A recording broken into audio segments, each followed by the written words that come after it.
Aaron Birmingham serves for New Mexico State. Whitney Woods, big on the block for the Aggies. Oh, an even bigger block to follow. That's Kelsey Brennan. And one of the players who struggled a little for Hawaii the last time these two teams met was Stephanie Farrell. Here she gets blocked. Little out-of-system swing toward the middle blocker's left hand.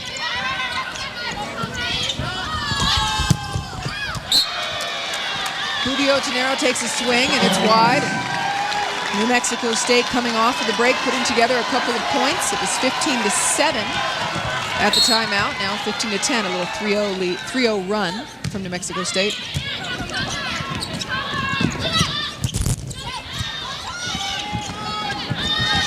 Moving the offense around, going back to Cubi-Otineru. She splits the block. She's got nice vision back there, and that's a set that Mafua likes to make, so it's a great combination. Cubi-Otineru hitting well on the right side, the setter enjoying and feeling comfortable setting on the right side. Look for that to happen a lot. That's a back set behind the setter. And then Cubi-Otineru comes off and misses her serve, trying to serve tough down the line.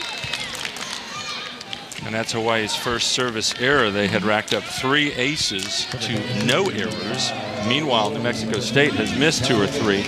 And that's really the difference. The serving errors of New Mexico State and the hitting errors. Both teams at the break had 6 kills, but there were 4 hitting errors on New Mexico State's side.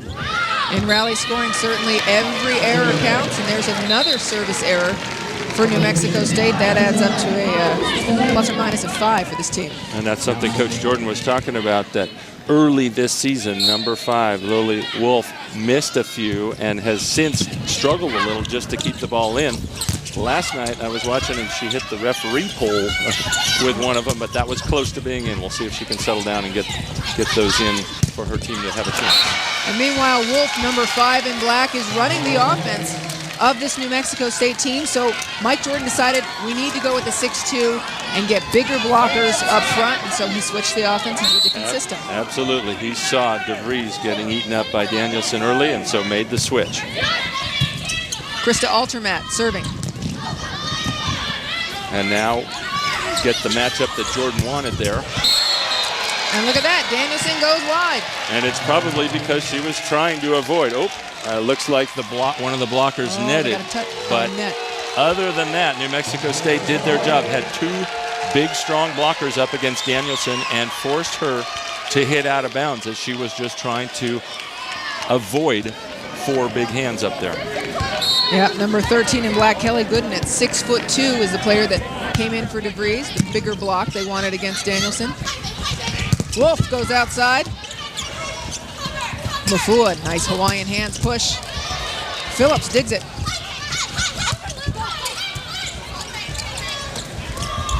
Danielson passes, then comes back out and says, load me up.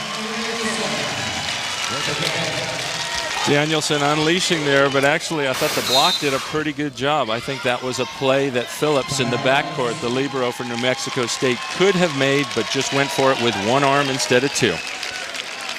You see the touch off, Kelsey Phillips trying to get a little piece of it. Men's college basketball action continues on ESPNU Thursday with 2 games. First at 2 Eastern, the West Virginia Mountaineers take on Long Beach State in the 76 Classic. Then at 9 Eastern, the Florida State Seminoles face the Iona Gales in the Old Spice Classic. Men's college basketball as a part of Feast Week, presented by Lowe's on ESPNU and ESPNU HD Thursday.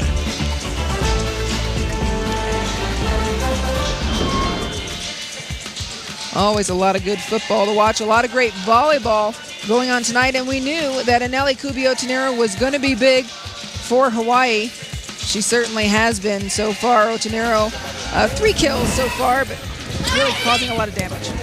She sure is, and she has such nice vision. Now, the Hawaiian system is different than most. Even though she is in what we call an outside hitter position, we see her hitting on that far sideline behind the setter 2 out of the 3 times that Hawaii receives serve and attacks.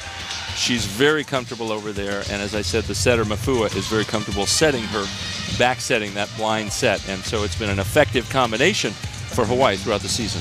You know, and you're saying the Hawaiian system, I'm also realizing that Mafua, I called her Hawaiian hands, a term that came from Dave Soji because he says he loves those soft, quick releases that a lot of the players who grew up on the islands have. Mafua certainly illustrates that. And the setter, it's interesting because Hawaii, Coach Shoji coached 3 of the 12 members of the Beijing Olympic team that won the silver medal, and one of them was with those sweet Hawaiian hands that Shoji was talking about, Amo Santos. The second setter was also from Hawaii, Lindsey Berg, and the other 2 players, Kim Willoughby and Heather Bound. 3 players from UH alone out of 12. Very impressive tradition of greatness at UH. It says a lot about this program, and Coach Shoji said, he made a lot of time to watch those matches. He wanted to see his former players succeed at the Olympics. That swing into the net, and point for Hawaii as they reach the magical 20-point mark. New Mexico going to make a couple of substitutions. Yep, New Mexico's bringing back in the setter. Coach Jordan now feeling like, well, forget the blocking mismatch. Right. I want the best setter that I can have on the floor to get us out of this rotation, receive the serve and run the offense, and then a bad break for New Mexico State. Tough to get that ball. Yeah, it's a tough serve, and as you were saying about the setter coming in, New Mexico State hasn't run a 6-2 offense consistently for over a month. How difficult is it to come back in and change the system all of a sudden against a tough team like Hawaii? I think it is a little difficult. I'm sure they've been doing it in practice some, but it's not like doing it in competition. Karch, how significant is the serving we've seen, both the aces and errors for these teams? Well, every coach will tell you, and it's almost a cliche now, but serving and controlling the other team's serve, that battle within the game is what leads to so much success or lack thereof. And right now, New Mexico State is losing that battle. Serving out more, giving up 3 points to Hawaii, and also getting aced a lot, including this last one. The left foot there slips right out for Giddens. Giddens is a target. Even Jordan said, I think they're going to serve at Giddens a lot. And we saw Hawaii in the walkthrough practicing that line serve. One of the things they feel, and happens with many players, is if you have to pass that ball, then you don't have as much time to go hit. It limits your offense a little, and hitters don't hit the angle as effectively. And so UH can set up its defense more effectively. When you look at the plus-minuses of the serving and aces errors, it's a 7-point advantage for Hawaii just on serves. And then you add in a nice swing from Amber Kaufman with a kill. Watch her elevate. The 3rd in the NCAA high jumper, just cracking it cross court. That's her preferred tendency, I think. New Mexico State would probably be better served to force her to hit down the line and make her go to her second favorite shot. Whoop. New Mexico State struggling a little bit now. They are out of timeouts. They're overpassing. And we've got a substitution, perhaps by New Mexico, to try to slow things down a little bit. They're bringing in number 9, Ellen Nix, to pass the ball.